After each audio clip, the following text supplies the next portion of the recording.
dear students, welcome to my YouTube channel Digital House of Knowledge। मैं हूं अमजद मिनहास और आपके साथ जिस कोर्स की इब्तिदा करने जा रहा हूं वो है फाइनेंशियल अकाउंटिंग। पाकिस्तान में इंटरमीडिएट में भी फाइनेंशियल अकाउंटिंग का कोर्स पढ़ाया जाता है। BBA लेवल पे, BS लेवल पे, MBA लेवल पे और MCOM लेवल पे भी इवन पहले सेमेस्टर के अंदर फाइनेंशियल अकाउंटिंग के कोर्स को पढ़ाया सिखाया जाता है। अल्लामा इकबाल ओपन यूनिवर्सिटी के कोर्सेज में भी फाइनेंशियल अकाउंटिंग का कोर्स सिखाया जाता है। Punjab board of technical education में डिप्लोमा इन कॉमर्स जो कि मैट्रिक के बाद होता है 2 साल की, वो भी डिग्री है, उसमें भी फाइनेंशियल अकाउंटिंग के कोर्स को पढ़ाया जाता है। आज इस इब्तदाई लेक्चर में मैं आपको इंट्रोडक्शन दूंगा कि फाइनेंशियल अकाउंटिंग में हम क्या सीखेंगे। सबसे पहली और बुनियादी बात यह है कि फाइनेंशियल अकाउंटिंग का कोर्स हमारा it is all about a business concern. So हम इस कोर्स में सबसे पहले तो बिजनेस को डिफाइन करेंगे, बिजनेस की डिफरेंट टाइप्स को देखेंगे और फिर हम ये देखेंगे कि इस कोर्स के अंदर हमने कौन सी बिजनेस टाइप की अकाउंटिंग को सीखना है। जब ये चीज़ें सीख जाएंगे तो फिर उसके बाद हम सबसे पहले जो बेसिक टर्मिनोलॉजीज इस कोर्स के अंदर यूज होंगी उन टर्मिनोलॉजीज को सीखेंगे। डियर स्टूडेंट्स, हर सब्जेक्ट की एक अपनी लैंग्वेज हुआ करती है। फाइनेंशियल अकाउंटिंग की एक अपनी जुबान है और उस जुबान को सीखेंगे और मैं उस जुबान को नाम दिया करता हूं डेबिट क्रेडिट की जुबान। सो हम उस डेबिट क्रेडिट की जुबान को सीखेंगे। बेसिकली वो डेबिट क्रेडिट के बेसिक रूल्स और प्रिंसिपल्स हैं जिनको सीखे बगैर हम अपनी बुक्स ऑफ अकाउंट्स को डिजाइन नहीं कर पाते। तो जब हम बेसिक टर्मिनोलॉजीज को सीखेंगे तो सबसे पहले हम बुक कीपिंग और अकाउंटिंग के डिफरेंस को देखेंगे। चूंकि अमूमी तौर पे ये मिसकंसेप्शन पाई जाती है स्टूडेंट्स के यहाँ कि बुक कीपिंग और अकाउंटिंग एक ही चीज़ है। इस पे इंशाल्लाह डिटेल से गुफ्तगू की जाएगी। फिर उसके बाद हम डेबिट क्रेडिट के जो रूल्स हैं वो सीखेंगे और बेसिकली डेबिट क्रेडिट के रूल्स सीखने का मकसद अकाउंटिंग साइकिल को सीखना है। अकाउंटिंग साइकिल की इब्तदा जर्नल से होती है। जर्नल से हम मूव करते हैं towards over ledger book, ledger से फिर ट्रायल बैलेंस और ट्रायल बैलेंस से हम फिर फाइनेंशियल रिपोर्ट्स जनरेट किया करते हैं।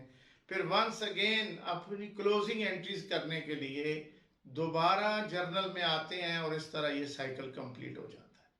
तो ये एक एक चैप्टर है हर चीज़ के ऊपर, जर्नल के ऊपर, फिर लेजर के ऊपर, फिर उसके बाद फाइनेंशियल रिपोर्ट्स के ऊपर। तो जो फाइनेंशियल रिपोर्ट्स हम सीखेंगे, पहले हम simple financial reports, trading profit and loss accounted balance sheet सीखेंगे। और यहीं पे मैं एक चीज़ अर्ज कर दूं कि trading profit and loss account का मुतबादल नाम इनकम स्टेटमेंट को सीखेंगे। अब यहाँ से एक चीज़ आई सामने कि ये trading profit and loss account और इनकम स्टेटमेंट दोनों एक ही चीज़ है, तो इनके नाम जुदा जुदा क्यों हैं। डियर स्टूडेंट्स, पाकिस्तान के अंदर हमारे यहाँ अकाउंटिंग अप्रोचेस डिफरेंट हैं और वो डिफरेंट अप्रोचेस पाकिस्तान में यूज होती हैं, जिनमें number 1 is American approach and other one is the second one is British approach. हमारे मुल्क में बाज़ ऑर्गेनाइजेशंस अमेरिकन अप्रोच के तहत अपनी बुक्स ऑफ अकाउंट्स को मेंटेन करते हैं और बाज़ ऑर्गेनाइजेशन जो हैं ब्रिटिश अप्रोच के तहत। अब दोनों के यहाँ कुछ टर्मिनोलॉजीज डिफरेंट हैं, बेसिक आइडिया और बेसिक अकाउंटिंग प्रिंसिपल दोनों अप्रोचेस के अंदर एक जैसे हैं और सेम है।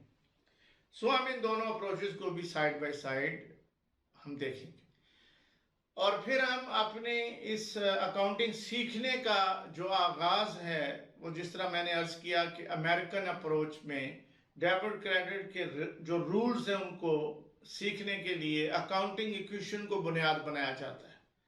तो हम अकाउंटिंग इक्वेशन को भी सीखेंगे, अकाउंटिंग इक्वेशन क्या है, और अकाउंटिंग इक्वेशन से पहले हम अपनी क्लासिफिकेशन ऑफ अकाउंट्स को देख लेंगे, और उनमें हम एसेट्स, लायबिलिटीज और इक्विटीज, जिसमें ओनर इक्विटी और लायबिलिटीज यानी outsiders equity and owners equity, ये हम इन सारी चीज़ों पे इंशाल्लाह वक्तन फवक्तन गुफ्तगू करेंगे और इनके न्यूमेरिकल्स भी अटेम्प्ट करेंगे।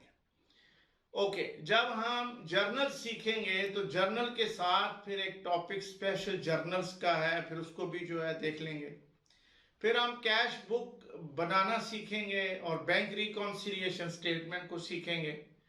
फाइनल अकाउंट बनाने से पहले हम जरा कैपिटल रेवेन्यू के कॉन्सेप्ट को भी अंडरस्टैंड कर लेंगे, और फाइनल अकाउंट बनाने के बाद रेक्टिफिकेशन ऑफ एरर्स, चूंकि बुक्स ऑफ अकाउंट्स मेंटेन करते हुए और फाइनेंशियल रिपोर्ट जनरेट करते हुए सम टाइम कुछ एरर्स हमसे हो जाते हैं बतकाज़ा बशरियत, तो उन एरर्स का इम्पैक्ट क्या आता है हमारी फाइनेंशियल रिपोर्ट्स के ऊपर, और उन एरर्स को किस तरह रेक्टिफाई किया जाता है, यह रेक्टिफिकेशन ऑफ एरर्स का कॉन्सेप्ट भी हम स्टडी करेंगे।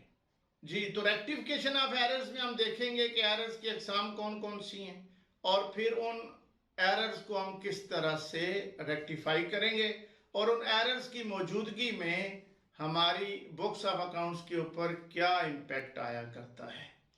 माय डियर स्टूडेंट्स, ये जो हमारी अकाउंटिंग है, अकाउंटिंग में हम जो पूरी अकाउंटिंग डिटेल्स में स्टडी करेंगे, ये हमारी डबल एंट्री अकाउंटिंग सिस्टम पे बेस करेगी, मगर सिंगल एंट्री सिस्टम अकाउंटिंग भी है, जिसको हम इनकम्प्लीट अकाउंटिंग रिकॉर्ड्स भी कहते हैं। तो एक चैप्टर हम उस सिंगल एंट्री सिस्टम का भी देखेंगे कि अगर double entry accounting system exist नहीं कर रहा हमारी ऑर्गेनाइजेशन में, और हम सिंगल एंट्री सिस्टम के तहत बुक्स मेंटेन करते हैं, तो ऐसी सूरत में हम अपने कारोबार की प्रॉफिटेबिलिटी और बिजनेस की फाइनेंशियल स्ट्रेंथ को किस तरह मेजर करेंगे। फिर एक टॉपिक हम इस बुक में, इस कोर्स में नॉन ट्रेडिंग कंसर्न्स का भी देखेंगे। वैसे तो कोई कारोबार भी जो होता है उसका बेसिक ऑब्जेक्टिव प्रॉफिट कमाना होता है, और हमारा अकाउंटिंग सीखने का मकसद भी यही है कि हम ये जान सकें कि हमने क्या खोया, क्या पाया, और हमारे बिजनेस की फाइनेंशियल स्ट्रेंथ क्या है।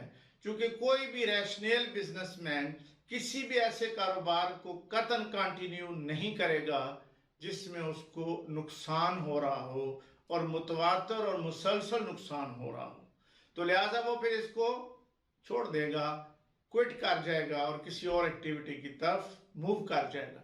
सो कारोबार की प्रॉफिटेबिलिटी और कारोबार की फाइनेंशियल स्ट्रेंथ का मालूम किया जाना, ये इंटरनल स्टेक होल्डर्स और एक्सटर्नल स्टेक होल्डर्स के लिए इक्वली इंपॉर्टेंट है। इस वजह से हम ये अकाउंटिंग सीखा करते हैं। मगर नॉन ट्रेडिंग कंसर्न्स जो होते हैं, उनकी एक्टिविटीज का बुनियादी मकसद मुनाफा कमाना नहीं होता, बल्कि लोगों की फलाह बहबूद हुआ करता है। लेकिन वहां भी बुक्स ऑफ अकाउंट्स मेंटेन किए जाते हैं इस बात को इंश्योर करने के लिए कि उस नॉन ट्रेडिंग कंसर्न के पास जितने भी वसाइल मौजूद हैं उनके अंदर कोई एम्बेजलमेंट नहीं हो रही, उनके रिसोर्सेज की कोई वेस्टेज नहीं हो रही। तो हम नॉन ट्रेडिंग कंसर्न की अकाउंटिंग को भी इस कोर्स के अंदर इंशाल्लाह सीखेंगे।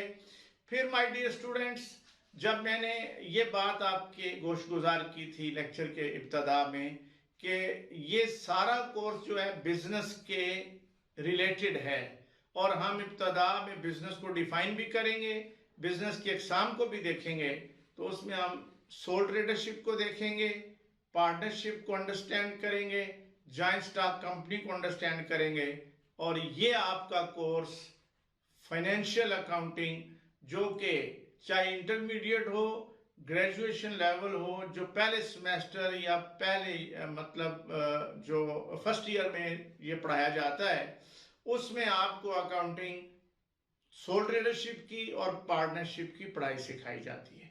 जॉइंट स्टॉक कंपनी की अकाउंटिंग आगे चल के नेक्स्ट सेमेस्टर्स के अंदर, या अगर वो प्रोग्राम 2 साल है तो वो सेकंड ईयर के अंदर जाके जॉइंट स्टॉक कंपनी की अकाउंटिंग को पढ़ाया सिखाया जाएगा। सो हम इस कोर्स में के पार्टनरशिप का टॉपिक भी हम देख लेंगे, उसको भी अंडरस्टैंड कर लेंगे। तो ये मैंने एक जनरल ओवरव्यू दे दिया आपको कि फाइनेंशियल अकाउंटिंग में हम क्या काम करेंगे।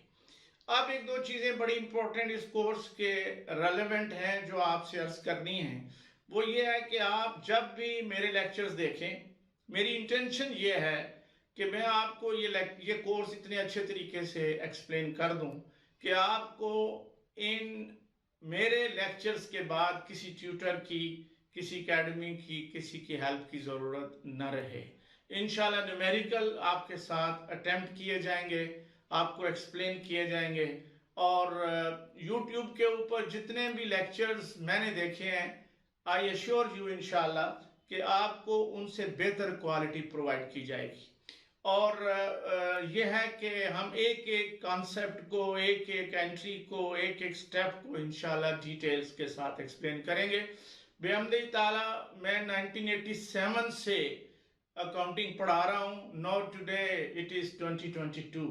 तो आप देख लीजिए बेहमदी ताला इतने सालों का एक्सपीरियंस है और हर साल फाइनेंशियल अकाउंटिंग को पढ़ाया है।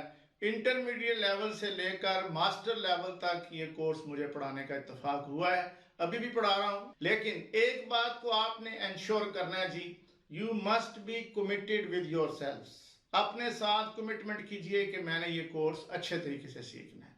फिर this is numerical course, it needs lot of practice, lot of exercises. In questions को बार बार अटेम्प्ट कीजिए, चूंकि इस कोर्स के अंदर you need speed as well as accuracy, और ये स्पीड और एक्यूरेसी आपको उसी सूरत में अचीव हो सकेगी कि अगर आप प्रैक्टिस करेंगे, बार बार क्वेश्चन अटेम्प्ट करेंगे। और इब्तदा में तो आपको बहुत ज़्यादा प्रैक्टिस की ज़रूरत होगी। सो बहुत सारी बुक्स इस वक्त मार्केट में अवेलेबल है। मैं पहले अर्ज कर चुका हूं कि आपको न्यूमेरिकल के लिए मटेरियल प्रोवाइड किया जाएगा। आई होप कि ये इब्तदाई और इंट्रोडक्टरी लेक्चर आपको पसंद आया होगा, और इंशाअल्लाह अज़ीज़ हम इस पे डिटेल से अगले लेक्चर से काम का आगाज कर देंगे। इसके साथ ही आज का लेक्चर हम खत्म कर रहे हैं। Wish you all the best, hope to see you in my next lecture. Thank you so much.